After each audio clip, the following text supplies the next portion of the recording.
Hey guys, welcome back to my YouTube channel. It's your girl Precious Malevo back with another video. I just want to start off by saying happy new year. I hope this year is filled with blessings. I hope it's filled with congratulations, be pleased to inform you, and all of that good stuff. As you can see by the title, this video is going to be me speaking on what I would do differently if I had to write my supp again. So for those of you who don't know, I passed my CTA on my second attempt, and my first attempt I was granted a supplementary exam. It was the 4-module supplementary exam, which was integrated, and I had to pass all 4 modules to pass CTA, which I did not, and ended up repeating CTA a second time and passing on the second attempt. So generally I was very directionless when it came to my supplementary exam, and this is why I wanted to really make this video in case any of you guys are in the same position and just don't know what to do. So the whole year you've been kind of directionless, and now you're expected to pick it up with this final exam. That's what I want to speak on today. For my first attempt of CTA, I was very, I don't know, I was just confused a lot of the times. I didn't know what I was doing, and then came the last exam and I was still like, what the hell is going on, which is a horrible place to be in. I think that feeling and feeling alone and, you know, not having direction in that sense is what pushed me to start my YouTube channel, because I was just like, I didn't have that resource, and I want to be that resource for other people. So when preparing for my supplementary exam, it was even worse, because I mean, if any of you guys have been in the situation of preparing for a supp, in my undergrad year I prepared for a 1 subject supp, and that's, like, in my experience, it was a okay, maybe I just had a bad exam, and it wasn't all confusion, it wasn't all fogginess. There was something that I knew, and when I came to CTA and I got a supplementary, I didn't even know where to start, because I'm like, what I've been doing until this point has not reaped any rewards. What I've been doing until this point is all that I know how to do. So what do I change at this point to pass the year? That's what was so overwhelming. The first thing that I would have done differently if I had to write a supp, or knowing what I know now in retrospect, is I would have definitely had some sort of approach, some sort of plan going into my supplementary exam. As soon as I heard that I was writing a supp, the next day I jumped into studying. I generally, like I mentioned, was confused. I'm trying to think of what approach I took. It was just be busy, feel busy, do something. That was my approach looking back at it. I think it was a big mistake, and I would have definitely planned out preparing for my supp more on what do I need to do, how many days do I need to do it, and basically divide it by those days, not just jump in with my eyes closed. So that is the first thing that I would change with preparing. To elaborate on that first point, if say I have 4 modules in accounting and I have 10 days, I would divide my tasks over those 10 days. I would not jam pack it too much, because remember, when you pass a certain amount of hours seated, your productivity and your quality of learning really drops. So I would probably really monitor at what point does my productivity drop. I would in a fair way, man, I would obviously take into account when I feel lazy and when it generally drops. I know myself at the moment, it dropped after around 4 or 5 hours. Then I'm like, my brain is fried and I need to stop. But when I say 4 or 5 hours, I mean like study a bit, take a little bit of a break, study a bit. A lot of people use the Pandora tomato technique. It's a Pandora. Anyway, I'll write it on the screen. But that's the one where it's the 50-minute, whatever interval you prefer and you feel like you can focus with, and the 10-minute break. I think it's Pandora. Anyway, so yes, that's what I would have planned out. So I would have actually planned it according to what I need to do, what I'm writing a sub on, and how many days do I have. I'm only effective or productive for 5 hours. Then I would plan my studying over 5 hours each day, and the rest of the hours in that day I would take off, or maybe take a break and come back late at night. Whatever the case is, I would actually slot down and prepare my schedule in the most productive way. Another mistake I feel like I made when I was writing my supplementary exam was that I didn't identify my problem areas. Like I said, I just jumped in with my eyes closed and started doing something as soon as possible to feel busy, because I didn't even think that it was going to make me pass. At this point, I was just directionless. But yes, the second thing that I should have done was definitely identify my problem areas across the subjects, across the modules, because what are you going to fix if you don't know? How are you going to fix something if you don't know what to fix? So definitely go back to your past papers of the year in which you did your CTA. Let's say, for example, at the beginning of the year you got 20% for exam. What was the scope of that exam? Let's say, for example, it was impairments and PPE and you got 30%, then you need to go back to impairments and PPE because your problem is somewhere there, whether it's the theory, whether it's the exam technique, but definitely go back to that so you can use the past exams that you had in that year to help you identify it, especially if you have access to that exam. Or if you don't have access to it, you can think back to what the scope was.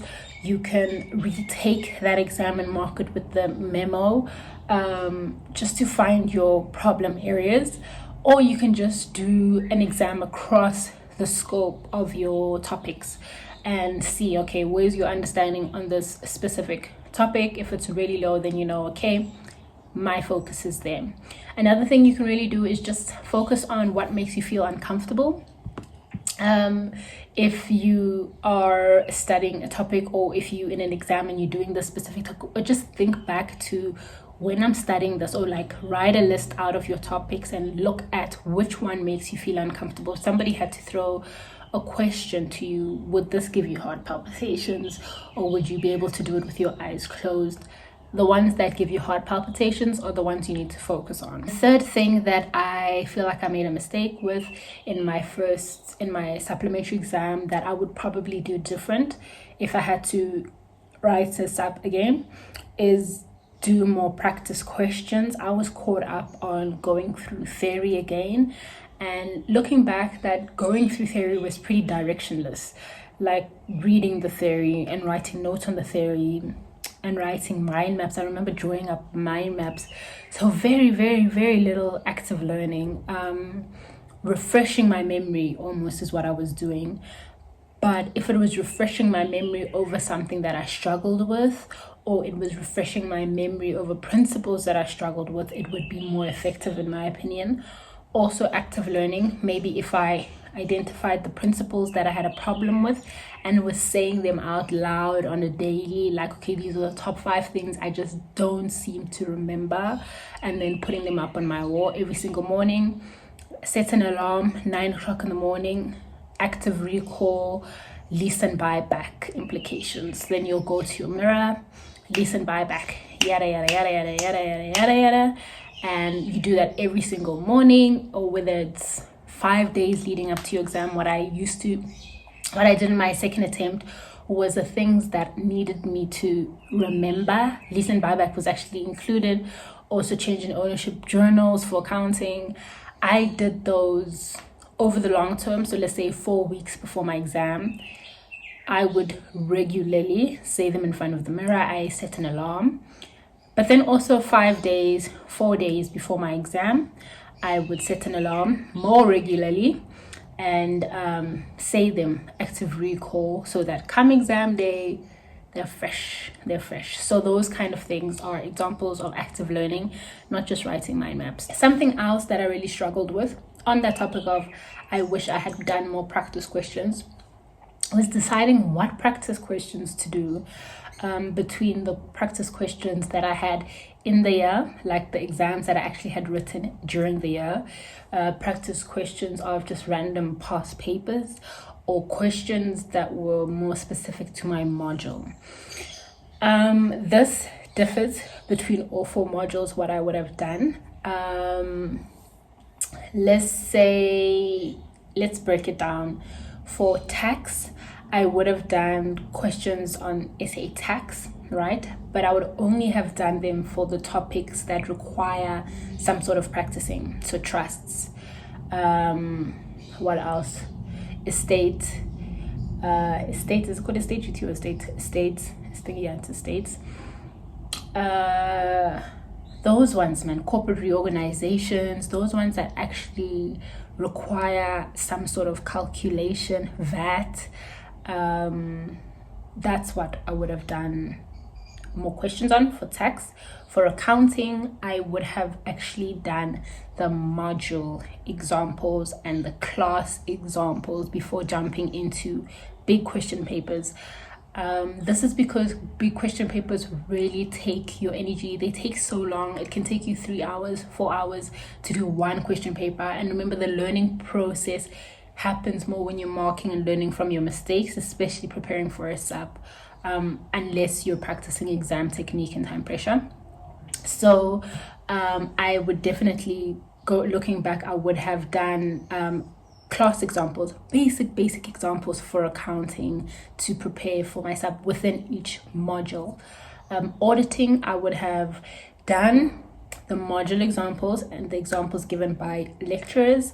Then once those are done and I feel comfortable, I would have gone to exam past paper questions. And then lastly, what did I forget? Auditing. Finance, I would have done the normal past papers. So there's normally prescribed past paper questions for each module. They're normally taken directly from past papers, and then allocated and then put under each module. So whichever, so whether I'm doing them in the module or I'm doing them as past papers, I think it's the same thing. So yeah, I think it's, like I mentioned, very important which questions you decide to do, because it is very time consuming for you to sit and do 2 past papers a day. By the end of those past papers, you probably don't have energy to sit and mark and learn from those past papers. The 4th thing that I feel like I would have changed if looking back in hindsight, is my excessive focus on how much I need to pass. I was looking at my final exam mark and saying, okay, well, tax, I got, for example, 48%. So I need to improve by 2% so that I can pass the supp. Accounting, I got 30%. So I need to improve by 20% to pass the supp. And it doesn't really work like that. How do you improve by 20%? I feel like if you do that, you're spotting when it comes to your scope, because you don't know what they're going to ask. So for improve by 20%, what exactly are you going to touch that will give you a 20% improvement? So yeah, I would have rather focused on where are my problems, let's improve those problems. Let's revise the strong points. Let's make sure that I've touched everything, especially for supps, because they can just bring out something that you least expect, because you're looking at how they asked your final paper. Oh yeah, they asked them payments, they asked this and that and that. Therefore, it's only fair for them to repeat those. So they didn't ask share-based payments, so they won't ask share-based payments. That's the incorrect way to look at it. So I would have changed my perspective when it came to, or my approach when it came to looking at how much I need to pass the supp, because it doesn't work with I need to improve by 2% more. You know what I mean? So yeah, that one was a big one. I spent a lot of time. It was some sort of consolation, I won't even lie. Like, okay, no, the subject is good. Like, I just need to improve by 2%. I just need to pick it up by 2%. As much as it looks like 2% in your final results, it could mean so much more work in reality. So I don't think you should really look at it in that way. Then I would also just like to go more into the individual subjects and how I would prepare for a supplementary for each of them. I would have prepared in retrospect for my supplementary for each of those subjects. Looking at tax, the first thing that I would have done, this was actually my second highest, but it was still not a pass of my final marks. So I kind of underestimated it. But like I said, as much as it can look like you just need to improve by 2% on your final exam results, that could mean so much more because you don't know what they're going to ask and you don't know where you should improve on that 2% specifically. And attempting to do that could look like spotting. So spotting as in you guessing what they're going to ask, you guessing and you deciding what to leave out and not to touch, etc. So what I would have definitely done for tax was go through firstly, I would identify where my problem areas are, right? That's the first ones I would start with, my problem areas, right? So I would take, let's say, a module, let's say it's VAT, and I would go through my theory in the format of scope and implication. What is the scope of section what? What is the implication of it? I would, unfortunately, you guys, this was a tough pill to swallow, especially in my second attempt that I needed to do this. But I don't think there's any shortcuts in it. I would definitely go through scope and implication, active recall. What is the trigger here? The scope is 1, 2, 3, 4. The implication is 1, 2, 3, 4. Make sure that you know that off by heart. Whether you know it off by heart, ultimately, I don't think is important. I think what's important is that you actively attempted to know it off by heart several times, being very, very serious, because you spend time on it. You'll be able to recognize the trigger. Once you do the active recall with a tax, that's when you can now go and highlight or go through your legislation. Because if you don't have that sitting and trying to active recall your tax work, in my opinion, you're going to struggle to get the triggers and see, like, you can see a paragraph and they're testing you something and you don't know that they're testing you that. I've heard a lot of my friends also say that they focus on knowing the scope of by heart and then they just make sure the implication is highlighted.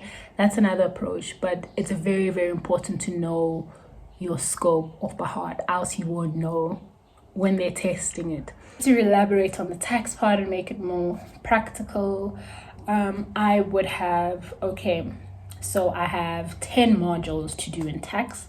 I have 2 more weeks to study for my supplementary. I think I can go through a scope and implication of 1 module of tax each day, and I would slot that leading up to my exam. So today I'm doing VAT, tomorrow I'm doing allowances and inclusions. Please give yourself 2 dates for the big modules. Like I said, scope and implication, you can undermine it, but it takes all of your energy. It takes so much time to actually active recall something, because which can be like a sign that you're really studying properly and well, but it really takes so much from you. So what I liked to do was, let's say, for example, a topic like VAT, which is really big, I would split it into 2 days. Remember, the aim is to study effectively. Don't just try rush VAT because you want to finish it. You need to also finish it, but know it well. So if you feel like you're going to be most productive covering it over 2 days, split it over 2 days. So something practical that you can do is write down all your topics that you need to do for tax, and then how many topics do you have to do, how many days left do you have to do it, and then do 1 topic a day, or active recall your scope and implication for each topic in tax a day. Don't be lazy, you'll thank yourself in the end. Like, just do it. The next subject, accounting. So how I would have, in retrospect, now studied for accounting for my supplementary exam or a supplementary exam, I would have gone through each module. I would have read through the theory, understood the theory, I would have had a page to write out the important principles in my opinion. And then very importantly, I would, and when I say important principles, I mean principles that feel new to you. Don't write out principles that you've been doing from third, second, first year, like PPE is a what. Also, that's in your standard. Don't that. Don't be a perfectionist about it. What is new to you on this page? Write that out as a principle on your principle page. Then when you're done with your principles, as you were reading through your theory, do your basic examples that are given for that module. If you weren't given basic examples for a module, maybe refer to your accounting textbook. If you were prescribed a textbook that has some sort of basic simple examples that basically cement the principles, just that really make the principles stick and test those principles for you. Those are the basic examples you need to be doing. These are so important. I made the mistake of thinking accounting was, or me prepping for my supp with accounting in particular, was doing the big questions. And in reality, you really just using those small principles and putting them all together in a big question. So make sure those small basic examples are done, you understand them. The reason I did the principle page was because you forget these things, and if you're preparing for an exam, chances are you're going to forget it closer to the exam. Accounting is the subject I'm very insecure about. It's my weakest subject. So having a principle page, the things I feel like are important at that time of studying, a few days before the exam, I can sit with my cup of tea and just read through the principle page, and I'll feel like, okay, I refreshed my memory. It kind of gives me peace of mind as well. If there's something that you don't understand with the basic examples, that also means that there's a knowledge gap with those basic examples. So don't move on. Fix that knowledge gap by going back to that module. So for finance, what I would do in hindsight, if I had to redo or rewrite my supp, or what I learned in hindsight, I'm pretty sure you guys know what I'm trying to say by this point, is I would definitely identify my weak areas. So I would write out a list of the topics. Where am I uncomfortable? Which topics make me uncomfortable in finance? At the top of my head, valuations maybe make me uncomfortable, or they're that one thing that has principles that I feel like I could forget. So valuations is definitely something I'm going to practice on. Mergers and acquisitions is definitely something I'm going to practice with. Working capital is something I'm going to practice on. But something I won't practice on, for example, is strategy. Maybe I'll just read through some models that I feel might come out. I actually have an acronym for the valuation building blocks or something like that.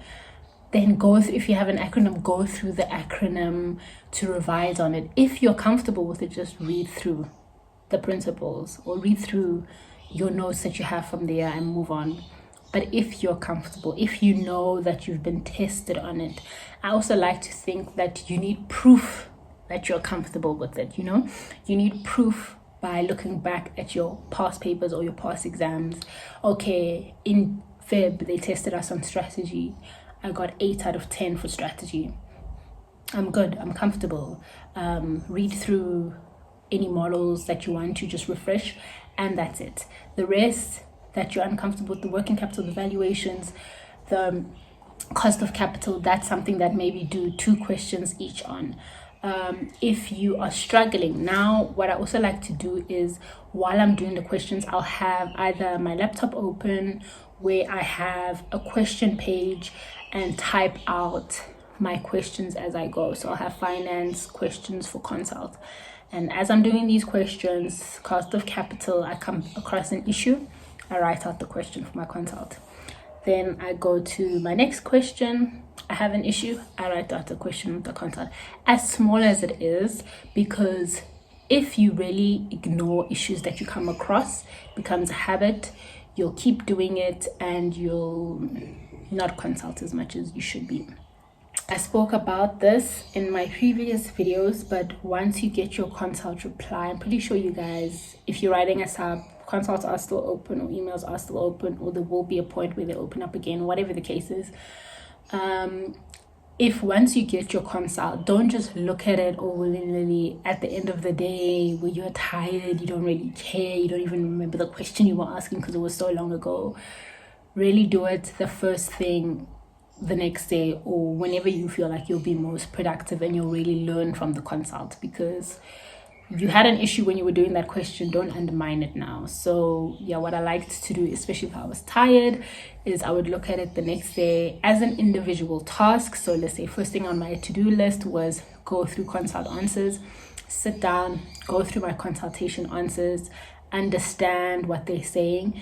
The moment I feel like my mind is wandering, I feel like I'm not taking it in, I'm brushing it off, I'm tired basically, I would stop right there and I'll write it on my to-do list again, finish going through consultation answers, and then I'll make a mark where I stopped. So really quality is everything. And I know now with preparing for SATs, doing it with quality is difficult because there's not a lot of time. So just managing that becomes very important. Auditing, if I had to write another supp in hindsight, or what I would have done differently in hindsight, is practice questions. I wouldn't even waste time on theory. I would really practice questions. When am I most productive? Yes, auditing, in my opinion, I feel like is one of those subjects that a lot of people undermine, and a lot of a subject that people tend to push to the side and are like, auditing, I'll do it at the beginning, at the end of the day, and then you start on the serious ones, which is accounting and finance and tax, and then auditing is at the end of the day.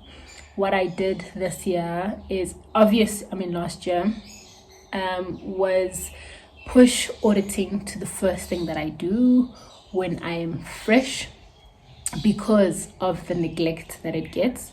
So doing a question on auditing, when I feel like I'm tired, you can actually, you can actually do a question when you're tired, but when you're marking and learning from the question, I really suggest you be fresh, because like I said, that's where the learning happens, when you're learning from your mistakes and you're seeing what you got wrong, where you got it wrong, etc. So make sure you marking and learning from the question, you are so fresh, it's the first thing you do in the morning. Super important. So what I would have done is do practice questions. Which practice questions? I would have done the questions that were prescribed in your module, your revision questions, your self-assessment questions, and then once I'm comfortable, I would then move on to my past paper questions on the weaker topics. So if I'm comfortable and I'm getting 80%, 90%, 70% for a question, 70%, let's not be perfectionists, 70% for a question, I know I'm good with that topic. If I do another question again and I get a 70%, 68%, I'm good with that topic. Then I move on to topics that I'm getting 28%. That's where I need to pick that up. That's where I practice more and bring that up. But the ones that I get 70, don't do it again. You're good. You understand the principles. You can apply it. You're good. Another thing that I would do if I had to write this up in hindsight is rest. Leading up to my subs, I just had the mentality that I don't have time. There's no time. This is my last chance. I can't waste this last chance. And I didn't rest. I was tired. And when I was tired, I would still study. And my brain wasn't in its, it wasn't at its best. But I would ignore that and I would still push. And I'm like, no, this is my last chance. And don't do that to yourself, because ultimately I failed, even though I studied every single day except Christmas. Every single day over December to prepare for the sub, and I still failed. So really work smart. Rest. If you're tired, rest. and work when you're most energized. That means when you're not so much energized and you can do things that you really enjoy doing. Last tip I would give, or the last thing I would do differently if I were to prepare for a sup, is I would not spot. I spotted for my supplementary exam. And you know what? It's like there's no time. There's so much to do. And you're just making excuses. And, you know, you don't really want to do the work. Well, I didn't. Let me speak for myself. I didn't really want to, you know. I wanted a shortcut. So I was spotting a lot. And that came to bite me in the ass. One thing that came out in my supplementary exam for tax, I saw fires, was DTA, double tax agreement, and I didn't touch it. I mean, in the CTA year, it didn't come out much. It was like 2 marks, 3 marks, 4 marks, something silly. Then in my supplementary exam, it was like 5 marks, then you turn the page, DTA, 8 marks, then you turn the page, DTA, 10 marks in the same paper. So yeah, don't spot. Make sure you cover your bases. Make sure each and every topic you do, you can at least generate 50 marks. Even if you're not strong with DTA, but if I made sure that I could at least generate 50 marks on DTA, I would have been fine. And then generate more marks on another topic, I would have been fine. But DTA and me were like 15%. It was bad. That is the end of my preparing for sub video, or what I would have done differently in retrospect if I were to write another supplementary exam. I really hope this video has helped you. If you are preparing for a sub, really do not panic. I feel like, don't panic. I panicked. I pushed too hard with no direction and I still failed. So really, work smart. Good luck. Stay level-headed. Get enough rest before you write your supplementary exam. Just all the best. You've got this. Stay positive. There's no point in thinking of, what if I fail? What if I'm studying this for nothing? You really got this. All the best. See you in my next video. Don't forget to like, share, and subscribe. Bye.